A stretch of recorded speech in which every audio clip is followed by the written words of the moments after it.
Guess what? It's your 28th week of your twin pregnancy, and I am Natalie Diaz, founder of Twiniversity and author of What to Do When You're Having Two, and we're gonna get down and dirty on all the things that you have to do this week. Are you ready? Set, go.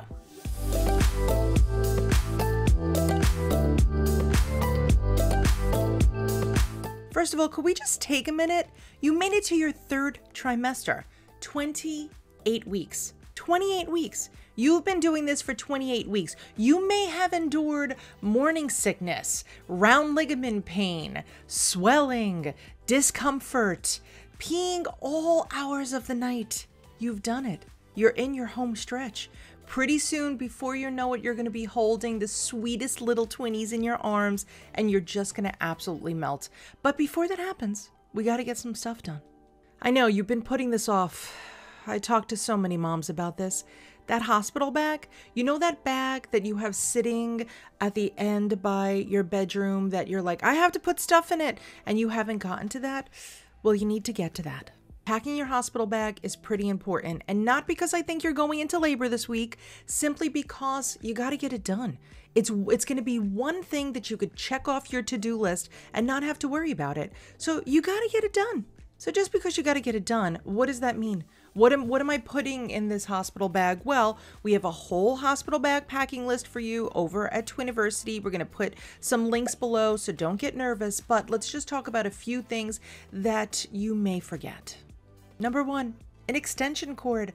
So many people try to charge their phones or tablets in the hospital by using the little 6-foot cord, and you know what? That's just not gonna cut it. Because think about it, if the plug is all the way behind your hospital bed and you wanna keep it somewhere down by your knees in case you wanna sit on your bed, how the heck are you actually gonna use it because that cord's gonna be too short? Getting a multi-use extension cord is probably going to be your best bet.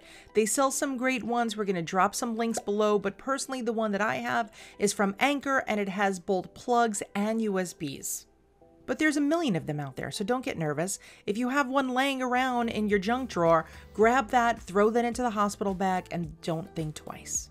Speaking of that, are you taking things that have multiple charging port kind of thingies?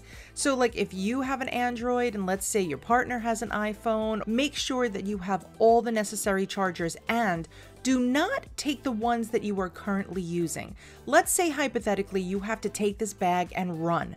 Are you really going to remember your charger by the nightstand? So you may want to invest in a few new chargers and keep them in that hospital bag, always ready to go. Staying on the theme of electronic devices, a lot of times these days, they're really limiting guests in hospitals, and you would think that this would have ended by now and that everything would kind of be like, hey, everybody's coming over. However, think about this. Let's say, hypothetically, that you are not allowed visitors and you have to introduce the twinnies to your family via FaceTime or WhatsApp or some other video tool that everybody is using these days. If you only have your phone with you, that screen is going to be really tiny, so you're not going to be able to kind of capture grandma's face and the joy that is going to be like utter insane joy. You're not going to be able to really see it because it's going to be tiny on your little screen. So consider bringing like a tablet or a laptop with you. That way you'll have a larger screen and you'll be able to see everything. We recently did a podcast episode with a labor and delivery nurse, and she just gave us another great hack. Ready? Want to know what it is? Shh, don't tell anybody. It's most new hospitals have great TVs that have HDMI or USB ports, so you could even bring your Fire Stick, Apple TV, or even an HDMI cord that perhaps could connect to your phone, and that way you could see grandma on the big screen. This may not be something you could find out on a hospital tour, but maybe you have a friend who recently delivered there or is going to deliver there, and you could say, hey, did you notice? They probably didn't notice, but you never know what people notice, so it doesn't hurt to ask. Now, we talked about your hospital bag. However, what about your partner's hospital bag? If you have been traveling on vacation for years and you have always taken separate bags, this is not going to be any different of a trip. If you are used to having your own bag with your own stuff and they are used to having their own bag with their own stuff, pack 2 separate hospital bags. So make sure that your partner has their own bag, ideally with a crossbody strap so they can throw it over their shoulders, making it easy to leave the hospital carrying your stuff, their stuff, maybe a baby, maybe some other great stuff that you took from the hospital, like some free diapers and formula. Wink, wink. You should be bringing all that home. It'll just be easier for them to carry. Now, in your 28th week, you might start getting a little uncomfortable. Don't get nervous. It's not guaranteed. I'm not saying that you're going to be uncomfortable in your 28th week. I'm just saying that sometimes as you near your 30th week and obviously the end of your pregnancy, you may find that you are definitely a lot more uncomfortable. Maybe your belly is really heavy. Maybe your back is hurting a lot more. Maybe your joints are just starting to really stretch, because that is actually what happens. And you may not be as comfortable as you used to be. So maybe in the beginning you were doing some prenatal yoga or swimming or something great, and now you've just gone full sloth couch potato. That's not necessarily bad. However, I do need you to move a little bit. So think about maybe going for an extra walk a day. If you have a pet, this is a great opportunity to take them for a walk, ideally not a turtle or a ferret or your pet pigeon, but maybe like a dog. Those are always good things to walk. And instead of just going for a regular walk, maybe you go for, an extra half a block or an extra loop around the neighborhood. Think about ways that you could keep moving, because if you don't use it, you're gonna lose it. So you wanna stay limber and you wanna stay moving, and you will be much happier for your pregnancy. Another thing that you really need to get done this week is you need to make sure that your car seats are ready to go.